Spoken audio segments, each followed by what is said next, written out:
Hello everyone, and welcome back to Umineko When They Cry. I forgot what episode this is because it's been 2 weeks, and I sincerely apologize for missing last week.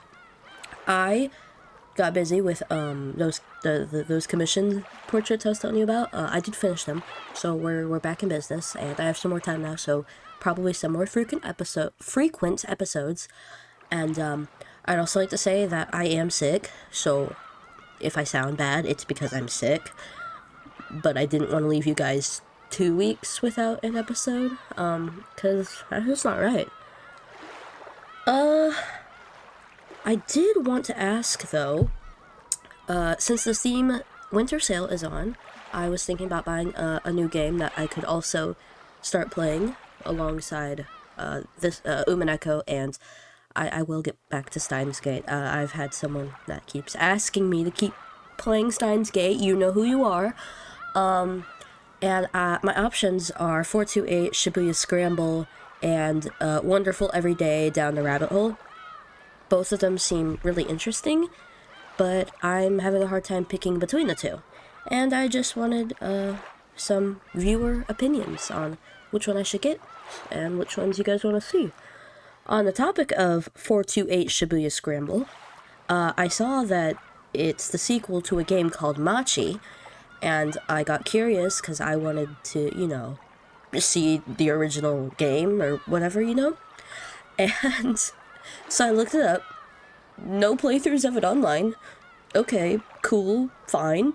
So I spent an hour today trying to download it to get it and put it in an emulator so I could play it.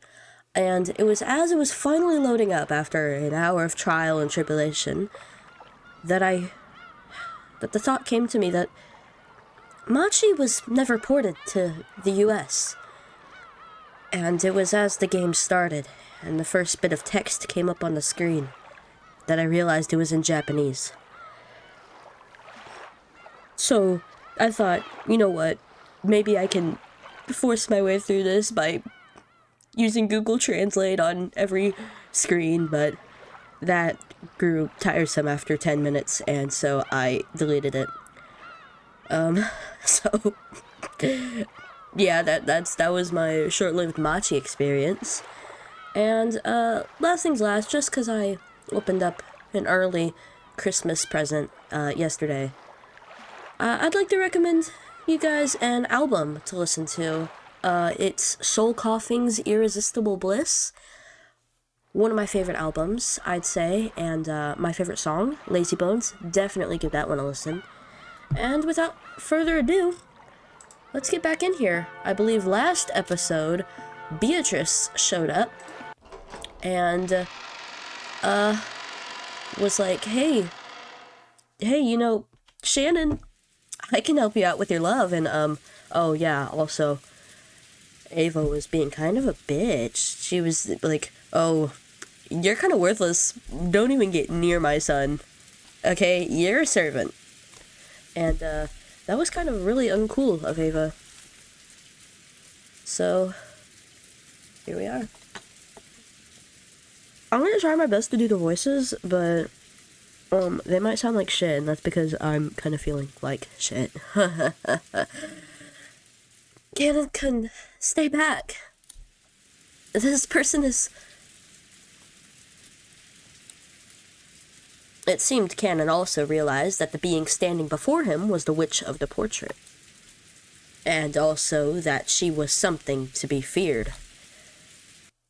I simply wish to give Shannon a chance to claim her reward, but it seems I said too much and ended up hurting her. I must apologize for that. But I shall leave behind that promise as a reward to you. If you need my power, call me at any time. I have already told you how. Well then, let us call it a night. Hostile gazes may be pleasant, but they damage your beauty, yes? Disappear. I don't know who you are, but you're threatening Shannon. Don't ever show yourself again. Cannon's words seemed to deeply annoy the witch. Watch your language, lowborn. I may be gracious to those who respect me, but I am brutal to those who do not. While she still smiled, the witch's face began to twist itself. Then, an oppressive feeling that couldn't be noticed with any of the five senses gradually filled the room. Oh, it's the laugh. It's the laugh that, played when Cannon was killed. With the butterflies. Even though they couldn't understand it, they immediately realized it was something terrifying. When you swim in the ocean and something large passes by in the water beneath you, you want to escape to land even before you learn what it is. That's exactly what this was like. Please stop, Beatrice-sama. Kanekun is still a child. I apologize for his language. Cannon placed his body between the witch and Shannon. There was tense sweat on his forehead. Oh? At that time, the witch certainly held Cannon's fate in the palm of her hand. She didn't even need to lift a finger. She held a grasp on his fate so tight that a single twist of her smile could easily crush it. Cannon understood that as well. So, he started sweating. His knees felt weak. However, Beatrice abruptly released that feeling of tension and laughed. Very well. If you ask, I will forgive you just this once. Cannon, is it? In deference to her, I shall forgive you tonight and send you off. You ought to thank me. Well, then, let us call it tonight. In parting, I shall leave you with a small souvenir. Hold out the palm of your left hands, you two. When Beatrice grinned broadly and snapped her fingers, their left hands stretched out in front of them against their will, and their palms opened. It was a strange sensation, as though only their left hands now belonged to someone else. It felt like only their left hands had become puppets, which were being pulled by strings hanging down from the ceiling. What are you trying to do? Cannon resisted, but he couldn't retract his hand of his own free will. Don't struggle. It will be over soon. When Beatrice held her pipe aloft, a gold-colored sparkling dust came out of the smoke and hovered in the air. Butterflies. That sparkle eventually became several gold butterflies. The beautiful butterflies danced freely throughout the reception hall, forming a fantastical and beautiful world. And two of those butterflies alighted on the palms of Shannon's and Cannon's hands. Whoa! Whoa! Whoa! Ouch! There was a sharp pain, as though they had been burned. When the two of them tried to examine their palms that hold onto their bodies, which had been there a second ago, had gone without a trace. A mark? What is... There was now a tiny burn mark on the palm of her hand, and it was shaped like a butterfly. What is this supposed to be? Apparently, Cannon had the same mark on his hand. He stared at the witch hatefully. A simple greeting. I have no hidden motive. It is nothing more than a bruise, so it will heal in just a few days. There's not even any need to care for it. I made that mark, so tomorrow you will not forget that I truly was here, and that I made a promise with you. An encounter with me can be quite shocking. Sometimes, when the next morning comes, people try to think of such an encounter as a dream or an illusion. You ought to consider this slowly and carefully, Shannon. And you should probably take a good rest. Look at my mark tomorrow morning and try considering it again. I shall not coerce you in any way. You should freely decide your future by your own will. Still, to think that one could obtain the object of their desire for such a small price. Surely, this would annoy to no end the great artists who write plays about blighted love. Ha ha ha ha ha. Well then, let us meet again when the chance arises. How entertaining it is to have a conversation again after so much time. Goodbye, furniture.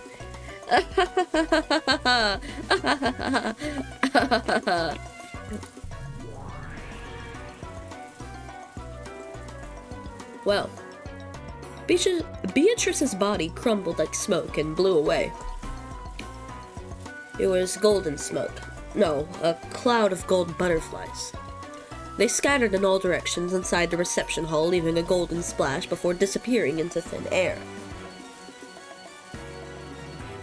After that, only the cold silence was left. It was so silent, it made both of them think that they might have been daydreaming until just a moment ago. Which was why the witch had left those marks. She had done so to make it impossible for them to think of this as a daydream. As Shannon and Cannon remembered the butterfly bruises on their hands and the pain they'd felt when they'd been made, they kept standing still, stunned. And from that moment on, Shannon was tormented by days of suffering and conflict. Oh. That's crazy. Oh, Shannon. I hope she gets a happy ending. If anyone gets a happy ending in this game, it has to be Shannon. Let's see, where are we now? Oh, I love the song. What? What do you mean separate rooms? So wait, you and George Nissan stayed in different rooms on purpose? Yes, is it really so strange? Jessica's cheeks had been stuffed with a chocolate-coated Chinsuko biscuit that Shannon had brought as a present from Okinawa. And it all came flying out at Shannon when Jessica cried out. Shannon, why did you even go on a trip to Okinawa? You were even alone with George and Isan. Well, he said there was a huge aquarium in Okinawa and invited me to go. And I like fish and stuff. Okay, Shannon. No, that's not the point. We're talking about a healthy guy and girl going on an overnight trip, right? And you're saying there weren't even any hugs and kisses? And seriously, what's up with the guy and girl staying in different rooms? As for kisses, no comment. But we did hug. George-san's chest was warm. Okay, yeah. That's not the point. Jeez. Why do couples like this exist? Jeez. Can't take it anymore. From Shannon's point of view, it was an incredibly happy trip for various reasons. But it looked like Jessica found their pace to be pretty irritating.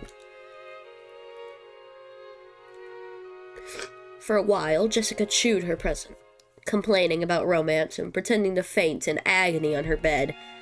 Shannon and George had chosen to go to Okinawa because there was a huge aquarium there. They did this because an aquarium had given them the opportunity to start going out. Since their relationship had started at an aquarium, having their first overnight trip also be to an aquarium must have held some commemorative value. Sorry for asking, but were they at an aquarium? I'm not sure. I'm a little hazy on this. That's like a huge commemorative turning point. And your first overnight trip. How could you not make all kinds of progress there? But instead, you both got separate rooms. A couple taking 2 single rooms. Oh, jeez, seriously, what's wrong with you? Did you really have to faint? But we're both unmarried.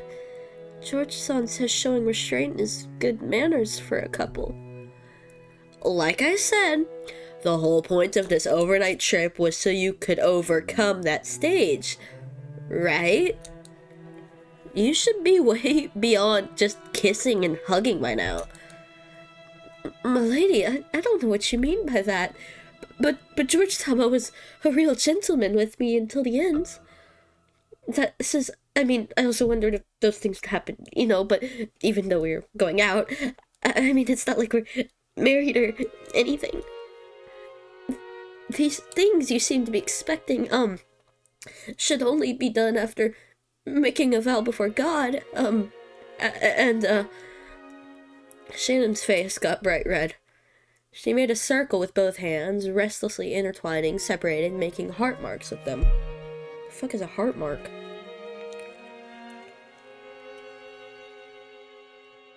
Apparently, the dramatic progress Jessica had looked forward to hadn't happened.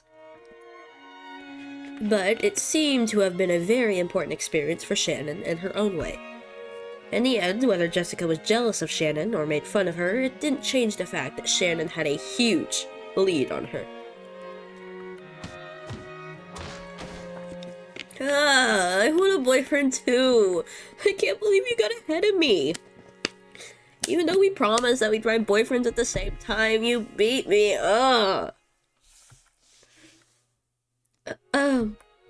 You're a wonderful person, milady, so I'm sure you'll find someone wonderful much quicker than me. Don't try to console me. Shannon, you traitor, get out! Shut up!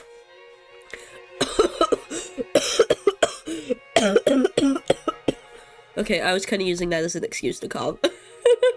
Thank you, Jessica, thank you!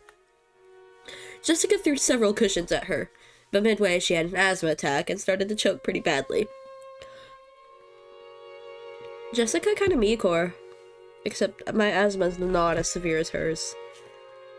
I'm just sick right now too, so, you know, she kind of just unlucky with that. Shannon hurriedly ran over to a nearby side table and started searching around on top of it.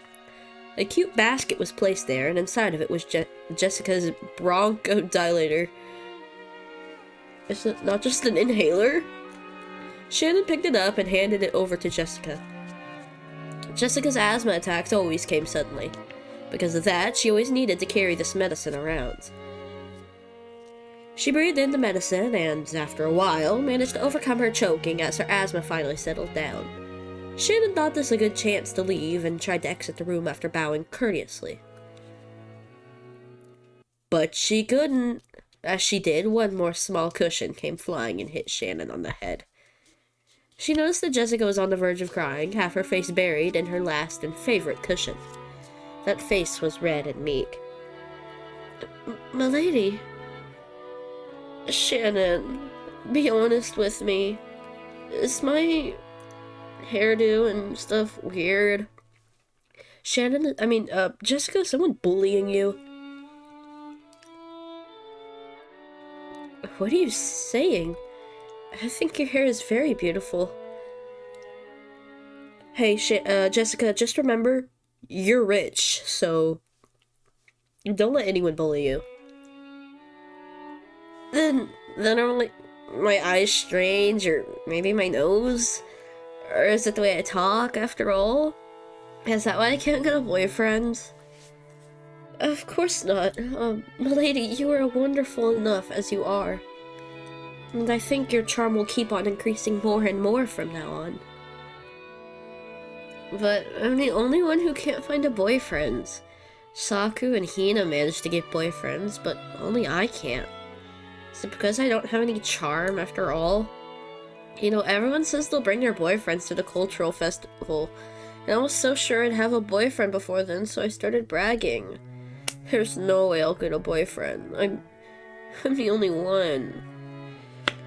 Oh, Jessica. Before she realized it, Jessica was shedding huge tears. Baby, there's no reason to be doing this over a man. Come on.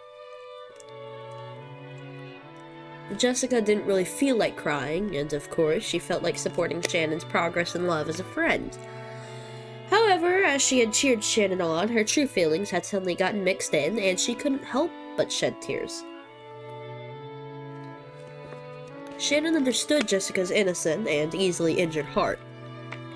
The rough style of speech Jessica usually used was all just an attempt to protect that fragile heart. As a daughter and successor to the Ushirimiya family, and as a girl isolated on Rokujima, the only person she could expose her true feelings to was Shannon. Shannon understood that. So, she strongly regretted acting smug, even if it was only a little. Sorry, I'm so weird, crying like this. Sorry. You are a wonderful person, milady. There's no way you won't find a wonderful man. Shannon, it's about time, right? If you don't go quickly, Genji-san and Mom will get mad. I'm just fine, so hurry up. Sorry for crying like this. I'm such a moron. Jessica faced away, acting as though she didn't really want to trouble Shannon, waving her hand as though chasing Shannon away. Shannon took that as a sign that Jessica didn't want to be bothered anymore, bowed her head, and left the room. Well, when Shannon's footsteps disappeared into the distance, Jessica lay down on her bed, still hugging a cushion. Her expression was still a little meek, with tears in her eyes. But for the first time in a long time, she had a very, very quiet and honest conversation with her heart. I also want to fall in love. Oh, Jessica. You got this, girl. There is someone for you. Wink, wink. It just takes a little bit to realize. Wink. Why are we like... Okay. As Shannon happily watered the flower beds in the garden, she sensed someone's presence. Uh-oh. Whose? She turned around, thinking that if one of the family had come to visit, she must greet them. But what she saw was that witch.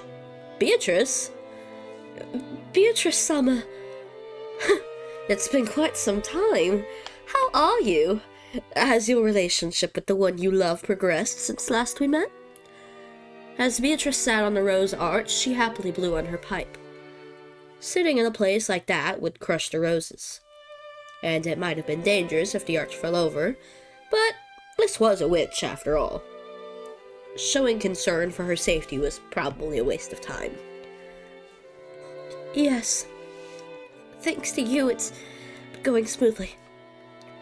Naturally, the effects of my magic are immediate.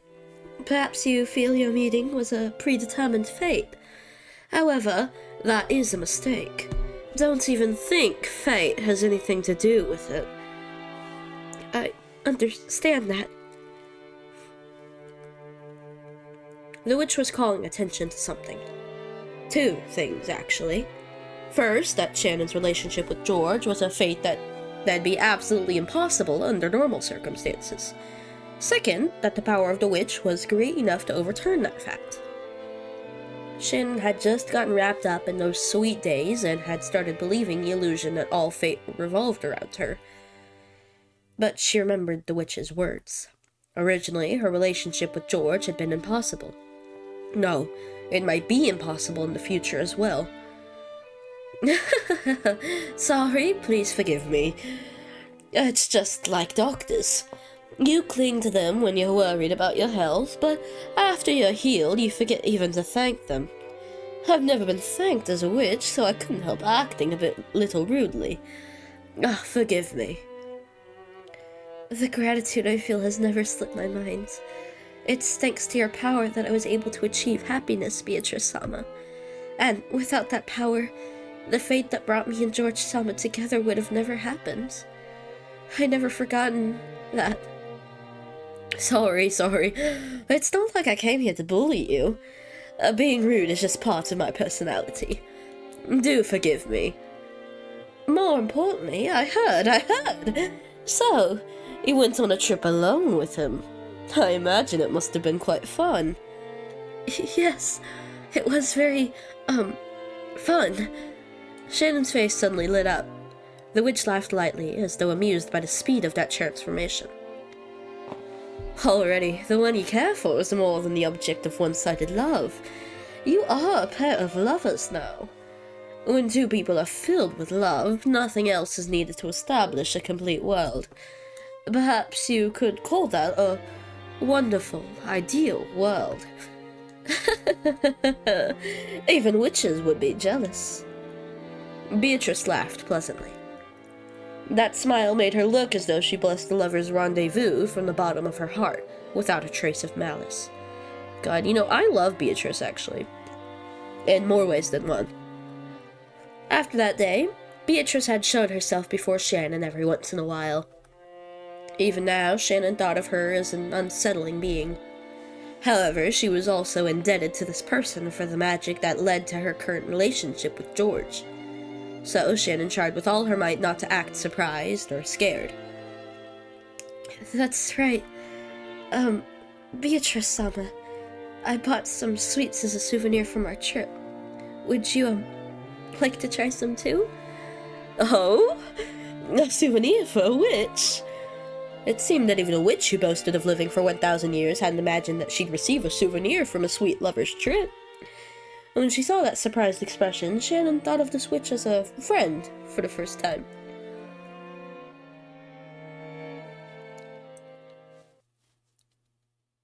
Oh?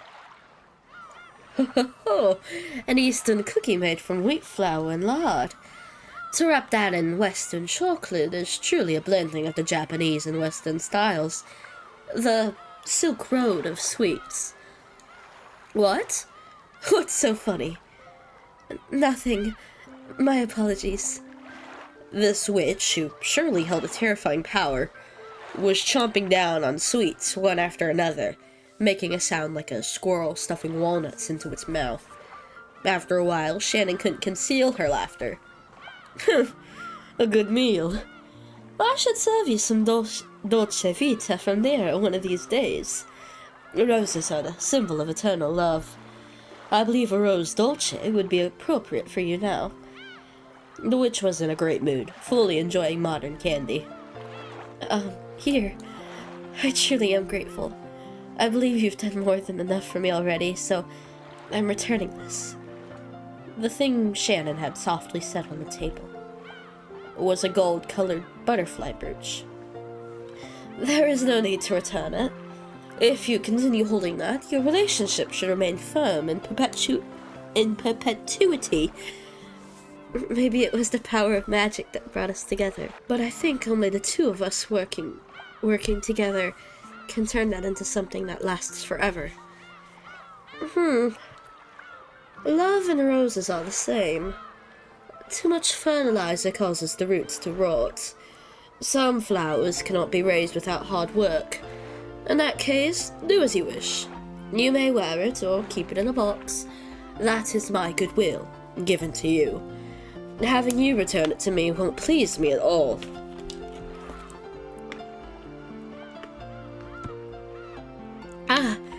My apologies. That's not what I... No harm has been done. That brooch is already yours. If you treasure that proof of our friendship, it would indeed bring me some comfort. You may hold on to it and gain its benefits, or you may keep it in a box. If you wish, you may even give it to another who is worrying about love, or you could simply treasure it. Of course, it would pain my heart if you wasted it. According to Beatrice, she had already appeared several times in the past in response to a person's summons to give them some tool imbued with magical power. However, when most people used that power to resolve their worries, they quickly grew unsettled by it, forgot their former gratitude, and threw away the tools they had been given with disgust.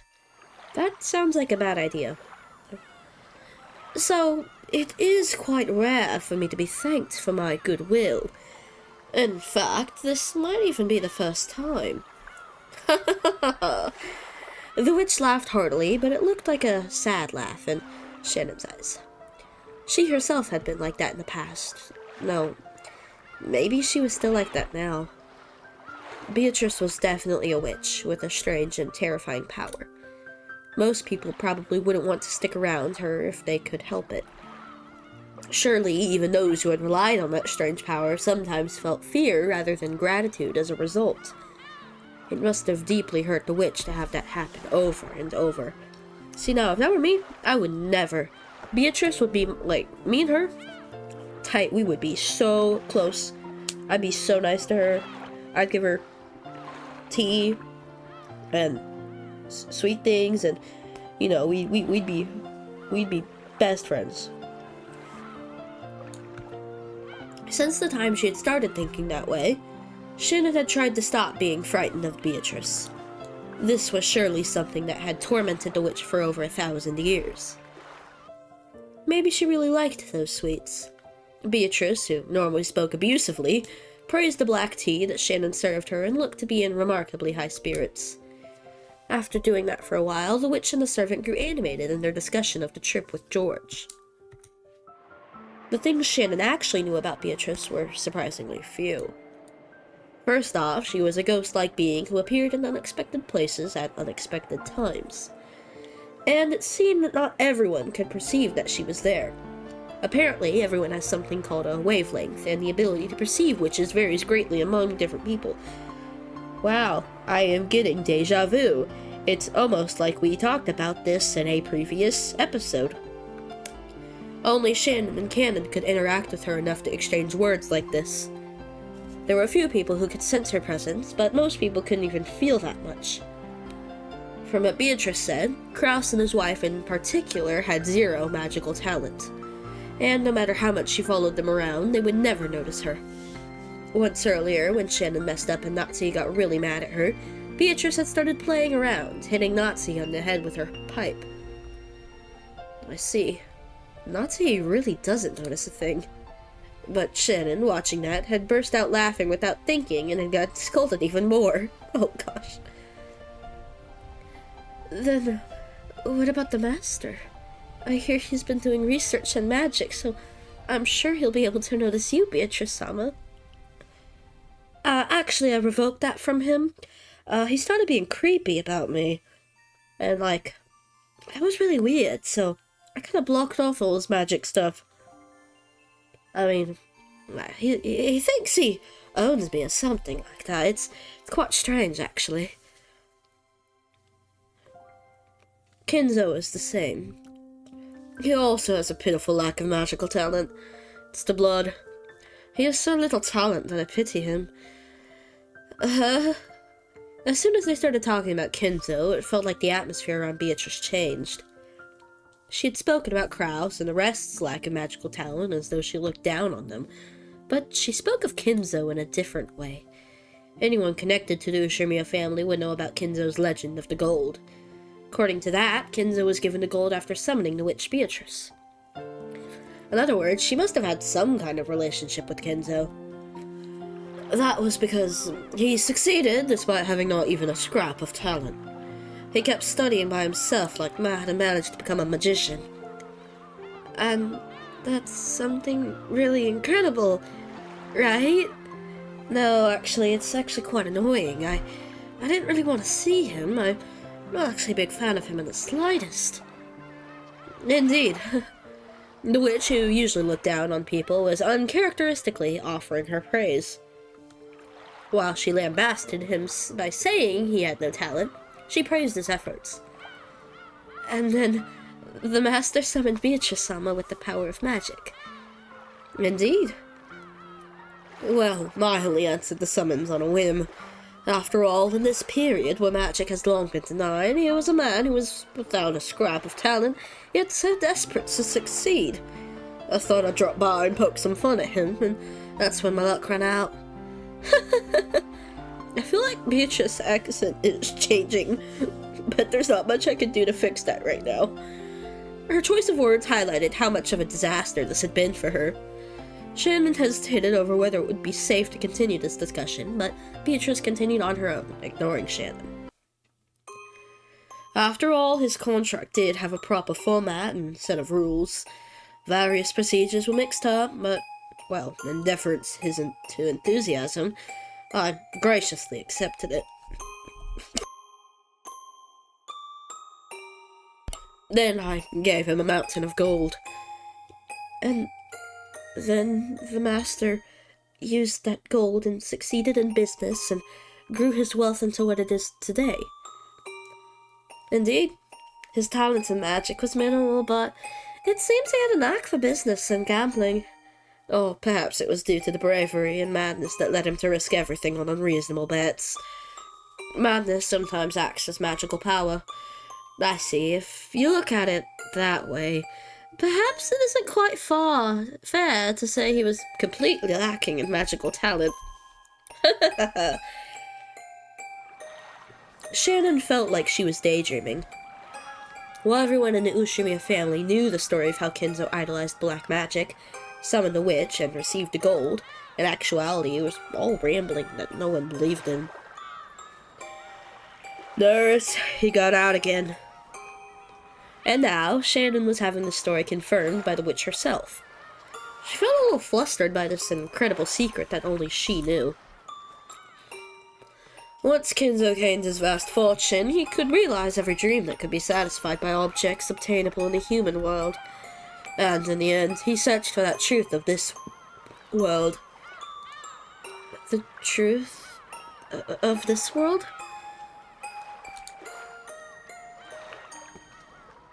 The single element that makes up the world.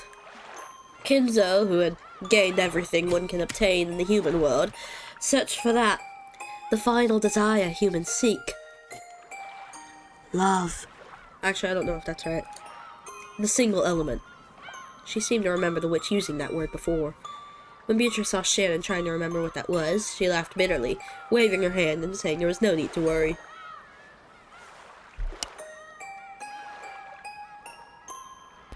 I underestimated Kinzo just a tad. I truly didn't expect him to display such power. And thanks to that, I'm in this state.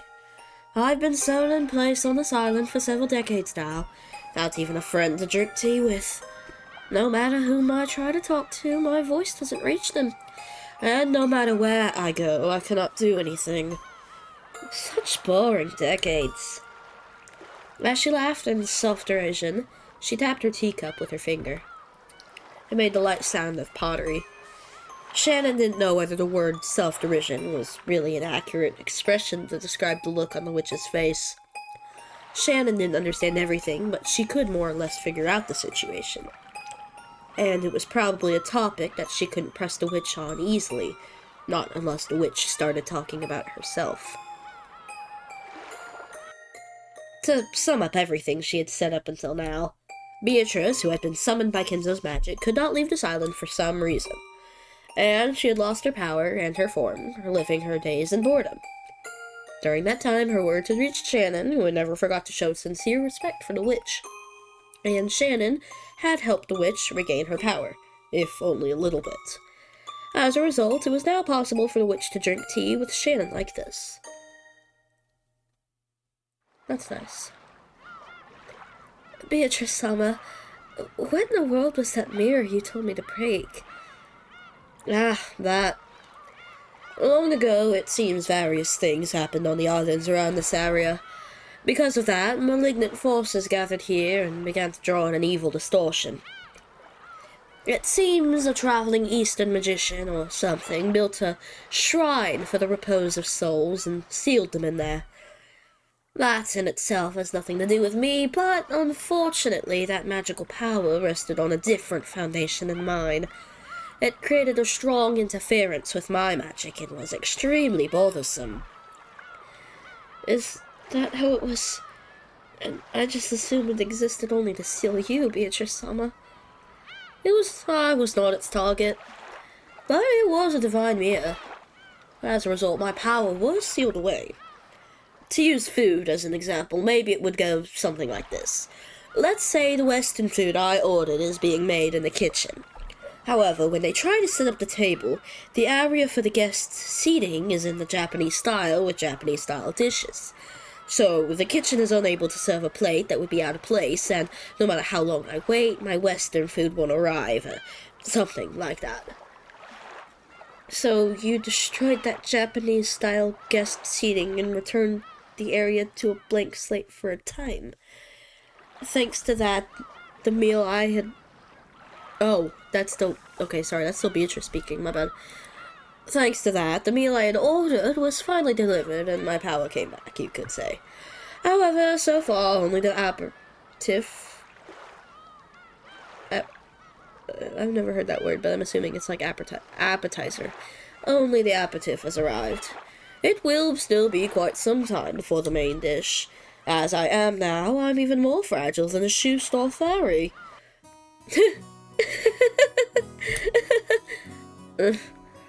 What's so amusing? Nothing. I just thought your metaphor was pretty funny. I never would have thought to use a story about food as a metaphor for magic. I thought it a rather skillful comparison, but I certainly didn't expect it to be laughed at. I'm a bit offended. A slightly sulky expression rose to the witch's face. It wasn't a strange expression at all to be appearing on the face of some friends as they enjoyed their tea. Although I may not look it, I was known for doing extremely brutal things in the past. I've gotten soft. Now I can even have a foolish discussion while drinking tea with a human. She was probably talking to herself. As Beatrice gazed at the seabirds tracing in the horizon, she put her tea to her lips again. The clouds have come out. When the ocean loses its brilliance, it's nothing more than a grey puddle. You think so? I think the ocean is a beautiful deep blue even when it gets cloudy. Huh. Maybe the witch noticed the deep meaning behind Shannon's words. She laughed lightly and set down her empty teacup. It seems those things buried in your eyes aren't black pebbles anymore. How is it? Do you see how it feels for furniture to be reborn as a human? Yes. I never knew the world was this kind. Since the start of her relationship with George, Shannon's face had grown brighter more often. Her smile had made everything go smoothly and had even changed her fortune. Shannon made less mistakes in her work than she had before, and the family members' opinion of her was slowly starting to change. Oh, that's great. I'm so happy. Oh my god, thank goodness. But everything's gonna go wrong. Somehow. There wouldn't be 6 other episodes after this one if everything went right. Just the other day, she had been surprised when Krause, who rarely exchanged words with her, had suddenly started talking to her. You've been wearing a splendid smile more often lately, haven't you? Has something good happened? No, but every day is fun. Yes. Wonderful. Goes without saying that coffee is more delicious when poured with a smile. Could I ask for that smile once more? Yes, sir. That had become a chance for Shannon to gain some confidence in herself. Of course, it didn't go beyond her own heart, and it wasn't so big a change that anyone would notice. But she had begun to change bit by bit. Shannon understood it clearly. Knowing love was the same as gaining a soul, the same as being reborn from furniture into a human. There was absolutely nothing mistaken in Beatrice's words. By knowing love, Shannon had learned what it was to be human. These have been unusual stacks. It was time well spent. It's probably about time for you to return to your work. So, let us end our tea party now. After all, it seems a certain person that doesn't like seeing us drink tea together. Huh? Cannon. The witch gripped the teaspoon and flipped it with her fingers, sending it up into the air. After that, it was launched by the fingers of some invisible person and flew straight into a nearby bush. Oh, Cannon. The bush shook violently and Cannon came out. It seemed he had been there for some time, watching their tea party. The spoon was gripped in his hand.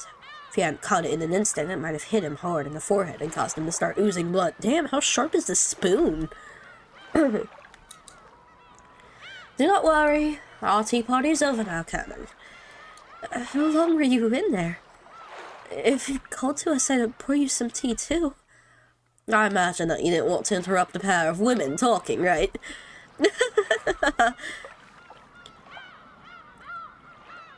Are you implying that I'm misogynistic? Cannon kept silent, but there seemed to be a slightly hostile look in his eyes. On the outside, he acted with respect. But unlike Shannon, Cannon did not trust the witch. When Beatrice hit the table with her pipe, the tea set turned into gold butterflies, which flew upward all at once. They then scattered in every direction, and the cleanup was already done. It was fun, Shannon. Let us meet again if the chance arises. My magical power is still quite lacking. It's tiring even to show myself. If you're that tired, never appear again. Cannon had said it in a small voice, but the witch seemed to have heard it perfectly. She giggled, but did not reply. Shannon, Tell me more about George at the next tea party. There are no snacks sweeter than a person's love life. See you again. Ooh. Beatrice's body also became gold butterflies, which scattered in all directions and disappeared. It was a fantastical and beautiful scene, like a blizzard of gold leaf. Well, I think that's a nice, peaceful place to end this episode. It's surprisingly calm, non-sad, depressing episode. I really enjoyed this. I'm sure it's going downhill soon enough, but for now, I'm gonna enjoy this happiness. I'd really like to thank you all for watching, and again, I'm so sorry I missed an upload. I'll try and upload a bit more often for the next, week or two, just because I have some time. And let me know which of those games I should get.